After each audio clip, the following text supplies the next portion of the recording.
la laïcité est un pilier du pacte républicain fortement ancré. Au Sénégal, l'un des attributs de la République, se trouve être la laïcité. L'un des attributs de la République se trouve être la laïcité, qui a reçu une consécration constitutionnelle.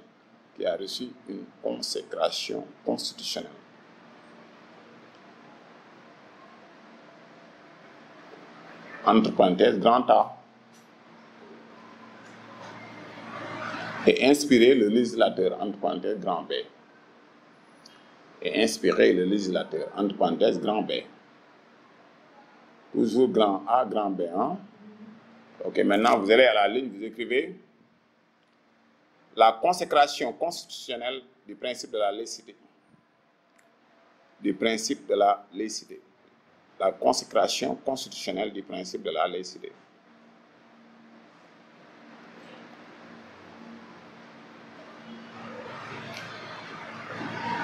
Un système juridique est un ensemble organisé de règles de droit,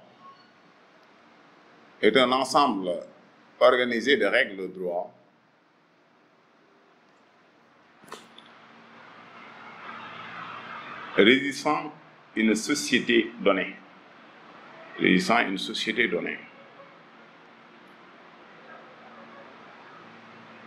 Il comprend des règles relevant du droit public.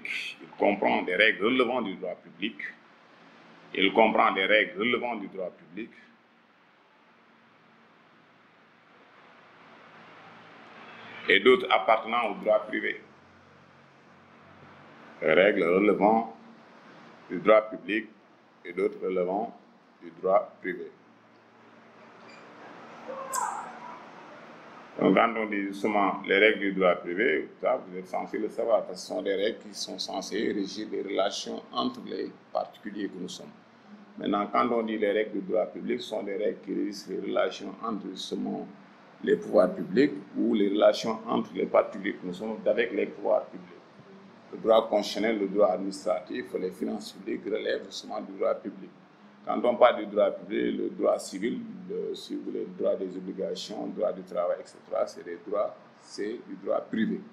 Donc quand on parle de système juridique, c'est l'ensemble justement de ces règles. Aussi bien les règles du droit public que les règles du droit privé. C'est bon? Point. Toutes ces règles ne sont pas sur le même plan.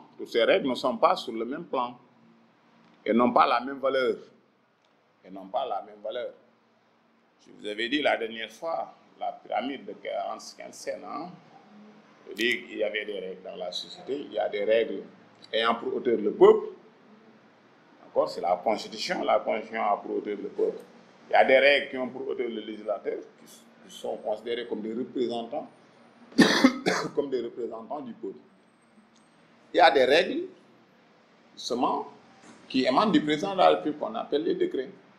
Il y a des règles qui émanent des ministres, qu'on appelle des arrêtés, ou bien des maires, on l'appelle l'arrêté municipal, ou bien même du préfet, arrêté préfectoral, ou bien même du directeur de l'administration, on l'appelle arrêté rectoral. Donc vous voyez, mais toutes ces règles-là, quand vous me parlez, par exemple, justement de la Constitution, ou bien de la loi, je veux dire, quand je parle de la loi, je parle de la loi au sens formel, c'est-à-dire que ce texte qui est voté à l'Assemblée nationale, ou bien quand je parle du décret, ou bien de l'arrêté municipal ou de l'arrêté préfectoral, toutes ces règles-là n'ont pas la même valeur. Au-dessus de ces règles, il y a, si vous voulez, la Constitution, qui est au-dessus de toutes les autres règles. On avait vu la dernière fois, si vous voulez, le contrôle de la constitutionnalité des lois, parce que tout simplement, là, on avait dit que la suprématie de la Constitution n'aurait aucune valeur si elle pouvait être violée de façon impunie. Par conséquent, donc, il fallait mettre en place un certain nombre de mécanismes qui puissent justement contrecarrer les atteintes, les éventuelles atteintes justement contre la Constitution. Donc c'est la Constitution qui est au-dessus de toutes les règles. Pourquoi? Ça s'explique aisément pour la bonne et simple raison, parce que la Constitution émane justement du peuple. Et dans, si vous voulez, par exemple, dans tout État démocratique, la source du pouvoir, ça veut dire que la source du pouvoir, c'est justement Le peuple, c'est le peuple qui est détenteur du pouvoir. Ceux qui sont censés nous représenter, en réalité, n'en sont pas les propriétaires. C'est le peuple qui est propriétaire du pouvoir. Maintenant, le peuple peut déléguer le pouvoir à des personnes sur la base d'une certaine confiance. Ce n'est pas parce qu'ils sont plus intelligents que nous, mais c'est parce que tout simplement, c'est le peuple, en toute souveraineté, qui a accepté justement de confier ce pouvoir à justement des personnes. D'accord? Point.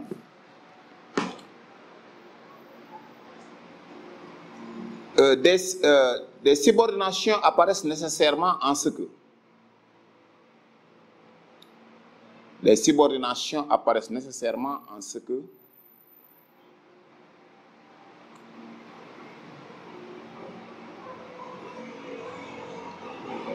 les liens s'établissent entre elles, je veux dire entre elles, S avec S, je veux dire les règles.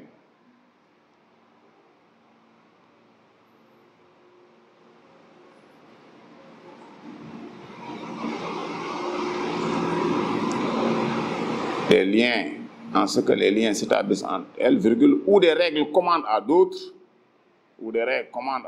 virgule,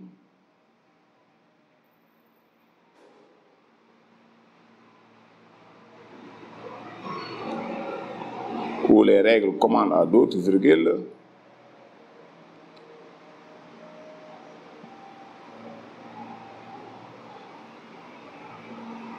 entre elles, ou des règles commandent à d'autres, virgule, leur son supérieur, virgule,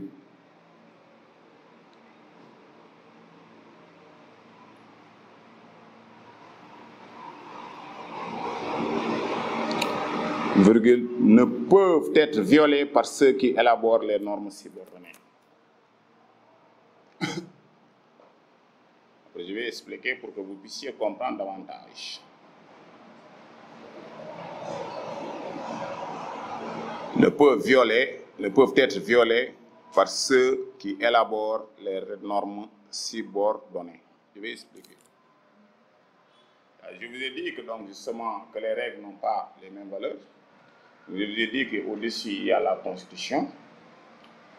Donc une règle, comme je veux dire la loi, ne peut pas aller à l'encontre de la Constitution. Rappelez-vous l'exemple que je vous avais donné la dernière fois. Je prends un exemple très simple. Nous avons l'article 27 de la Constitution. L'article 27 de la Constitution dispose que le mandat du président de la République est de 7 ans. Donc le législateur ne peut pas voter une loi allant dans le sens de dire que désormais le mandat du président de la République doit être 4 ans ou 5 ans. Donc, voter une loi, si l'Assemblée nationale vote ou adopte une loi qui dispose que le mandat du président de la République est de 5 ans, il y a donc une violation de la Constitution. En principe, cette loi-là, en principe, doit être annulée. D'accord? Donc, il faut que les normes qui sont inférieures, c'est-à-dire que les normes qui sont en bas, doivent respecter les normes qui leur sont supérieures. D'accord? Point. On dit que les règles de droit sont hiérarchisées.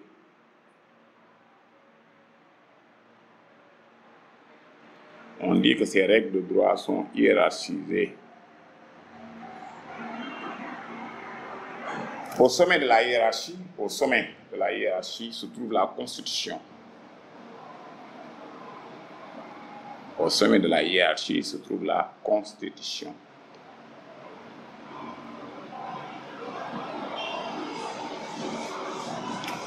L'on perçoit donc,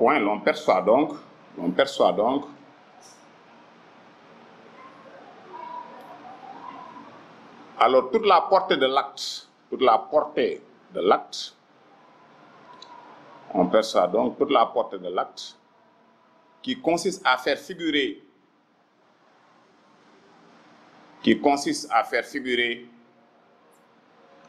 une règle ou un principe dans la Constitution.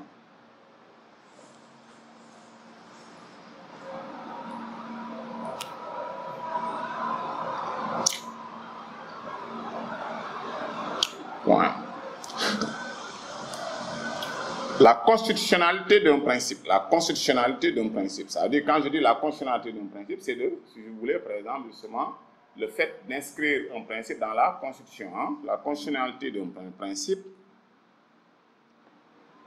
ou bien même si vous voulez faire figurer un principe dans, donc la constitutionnalité d'un principe traduit une volonté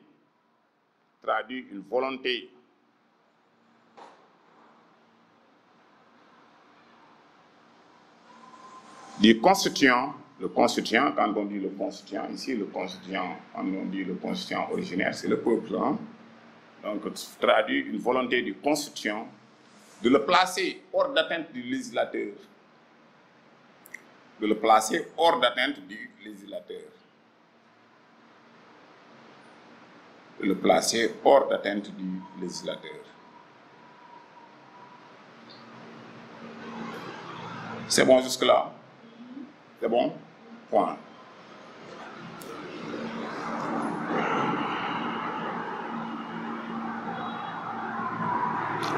En faisant figurer le principe de la laïcité dans la Constitution.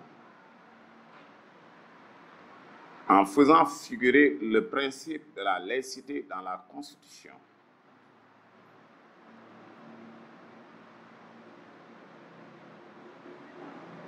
Parmi les attributs de la République,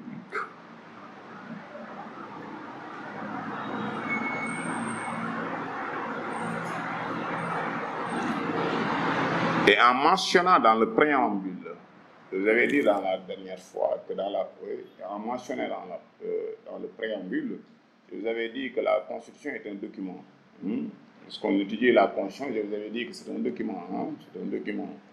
C'est un document. C'est un document, si vous voulez, c'est un ensemble de règles régissant les relations entre les pouvoirs. Mais j'avais aussi souligné que la Constitution, il y a, c'est-à-dire deux parties. Il y a un préambule et, si vous voulez, le texte constitutionnel, le texte proprement dit. Et en mentionnant dans le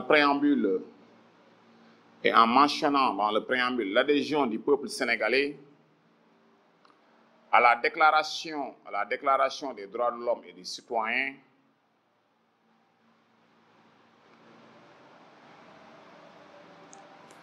qui dispose en son article 10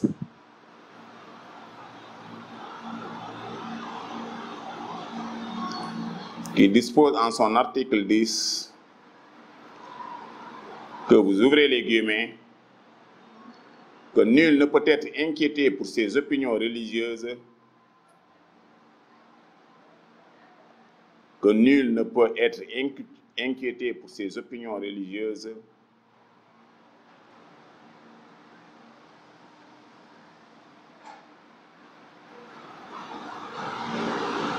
pourvu que leur manifestation ne trouble l'ordre public, vous fermez les guillemets.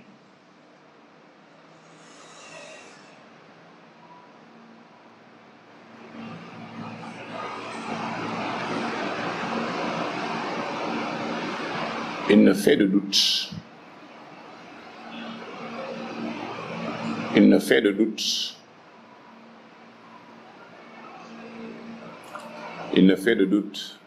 Que la laïcité est une réalité au Sénégal.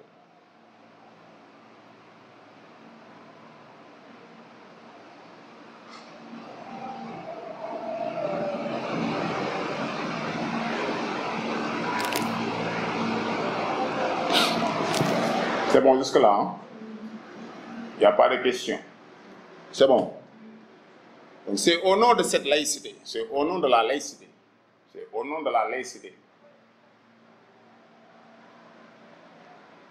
que l'article 4 interdit aux partis politiques de s'identifier à une religion.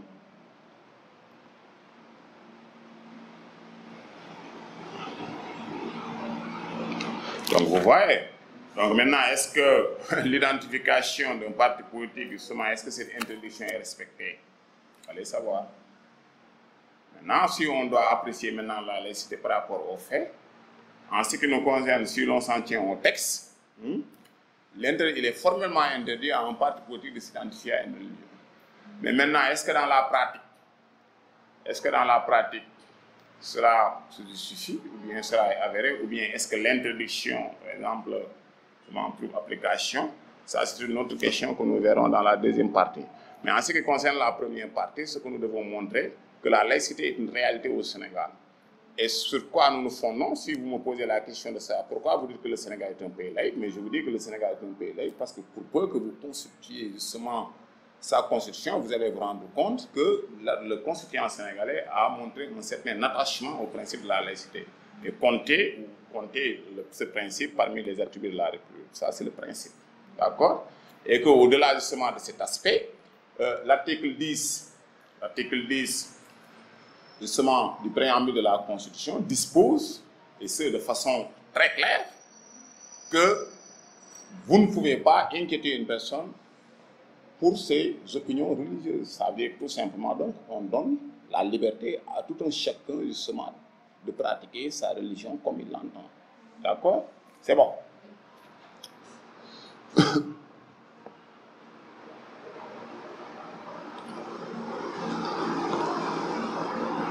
Cette neutralité vis-à-vis des religions, cette neutralité vis-à-vis des religions ne signifie pas ignorance de la religion par l'État.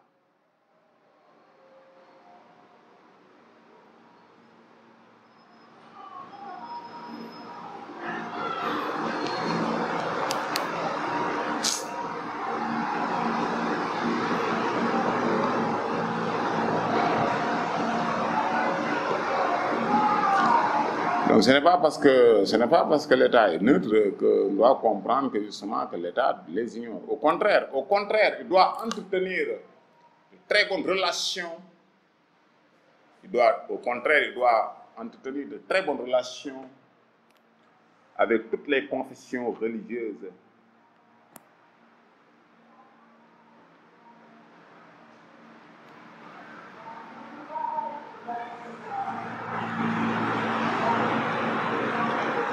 C'est ce qui explique la participation de l'État. C'est ce qui explique la participation de l'État aux manifestations religieuses. Chaque fois qu'il y a des manifestations religieuses à Touba, à Tivaouane ou bien à Niassane, on sent la présence de l'État. Avant même ces manifestations, il y a des CRD qui sont organisés.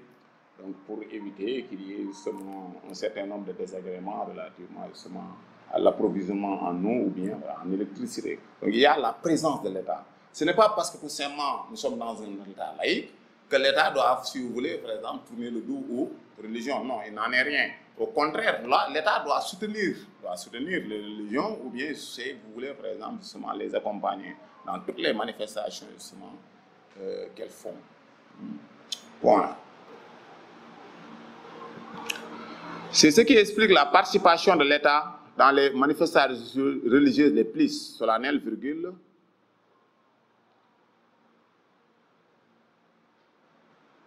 la participation de l'État aux manifestations religieuses les plus solennelles, qui se traduit par des subventions aux écoles privées catholiques,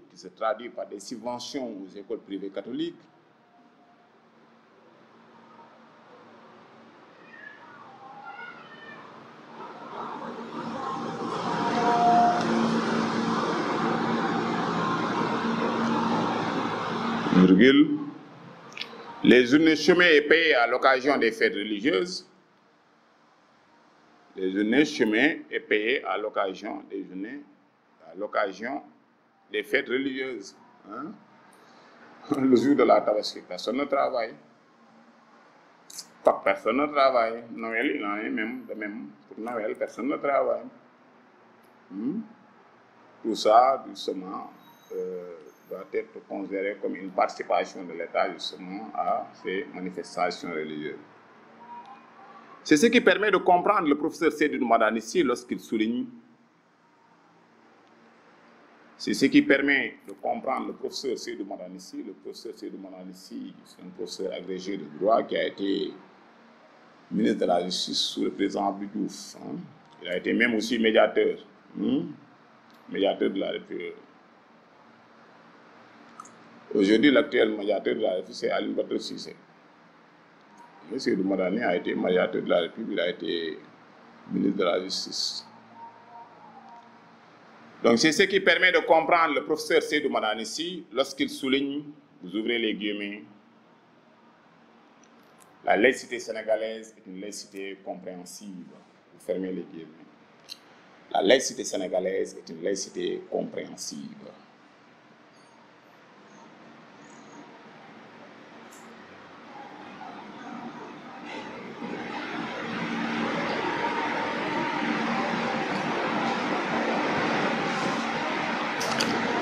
Le succès de la laïcité sénégalaise,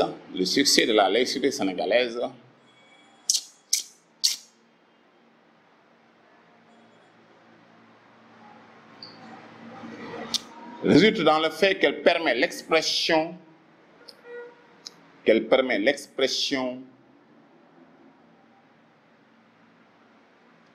des diverses convictions religieuses,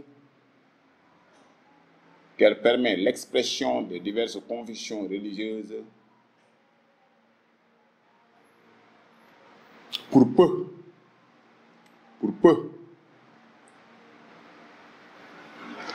qu'elle soit respectueuse des libertés fondamentales et de l'ordre public. Pour peu qu'elle soit respectueuse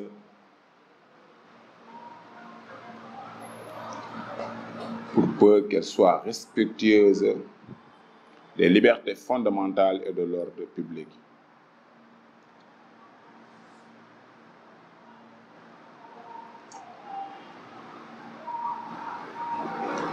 L'État sénégalais,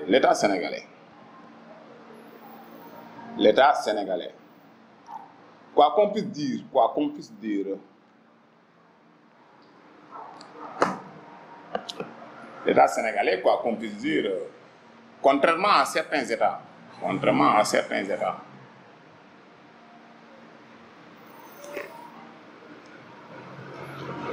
s'efforce de respecter toutes les religions,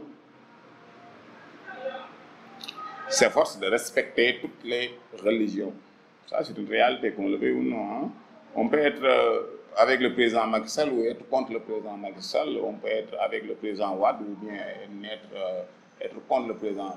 Il faut reconnaître que tous les présidents qui sont succédés à la tête justement de l'État sénégalais ont eu d'excellents rapports avec justement les chefs religieux, avec justement aussi bien le clergé catholique qu'avec justement les chefs religieux.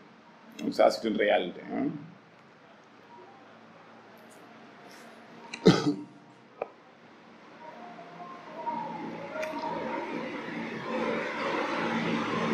Faisant ainsi sienne l'idée si chère à Aristide Briand, comme vous l'entendez,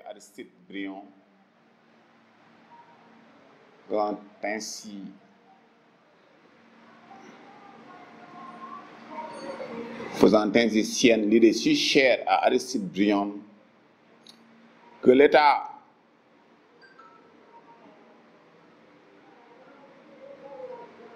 ne doit être religieux, c'est-à-dire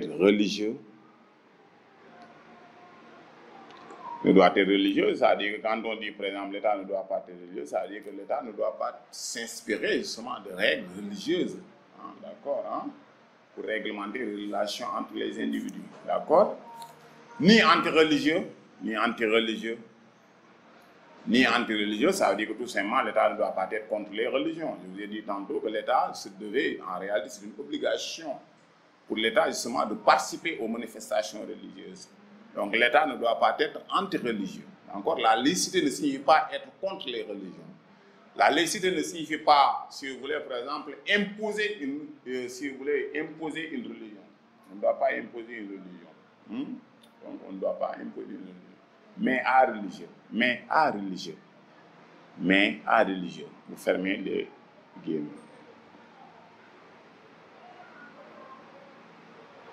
Mais à religieux. Au-delà de la consécration constitutionnelle, le principe de la laïcité a inspiré le législateur sénégalais.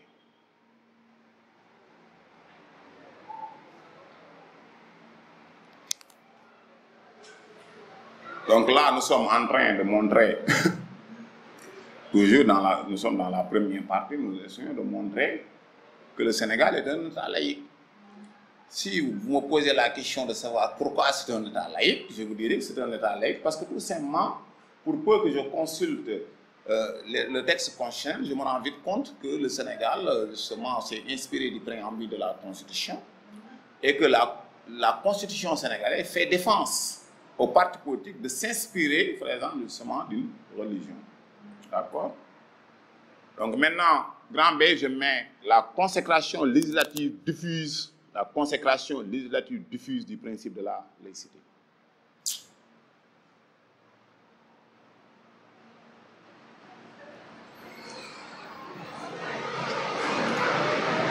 La consécration diffuse du principe de la laïcité. C'est bon? Donc ça, c'est la deuxième sous-partie. Hein? On ne saurait nier le fait qu'au Sénégal,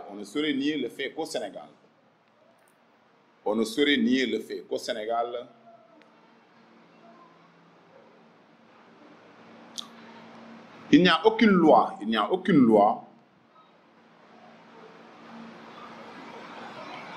qui fait apparaître de façon expresse le principe de la laïcité.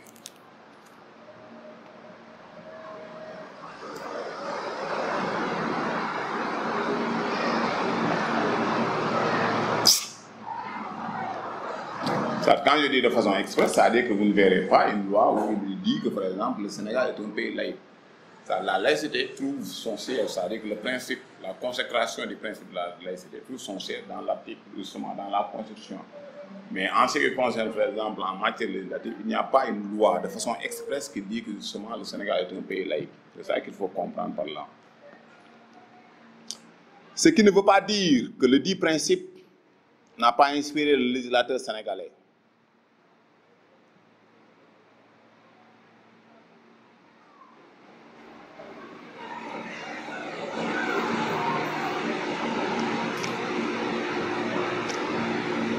L'article 2, l'article 2 de la loi 81-17 de la loi 81-17 du 6 mai 1981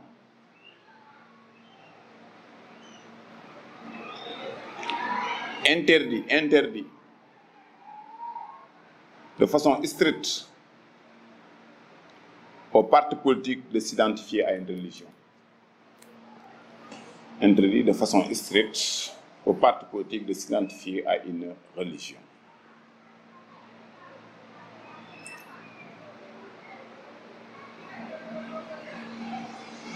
Point.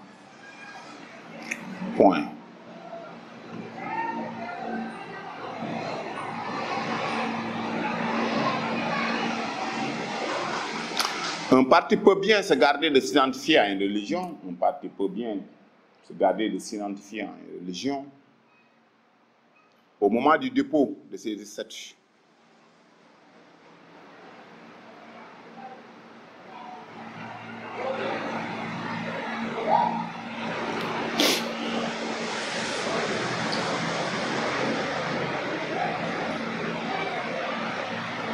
C'est-à-dire que vous allez créer un parti politique, vous pouvez créer un parti politique, vous avez vos statuts, les statuts du parti politique.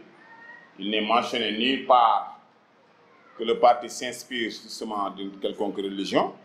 Mais maintenant, une fois que vous déposez, si vous voulez, vos statuts, le récépissé vous est délivré et vous vous comportez comme des religieux. En pareille occurrence, ça veut dire que le législateur demande purement et simplement la dissolution du parti politique. C'est comme ça que ça se passe. Donc je crois qu'il est préférable de prendre cela. Un parti peut bien se garder de s'identifier à une religion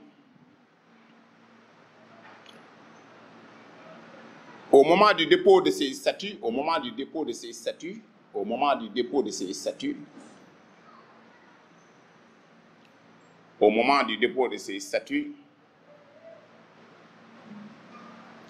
mais plus tard mener des activités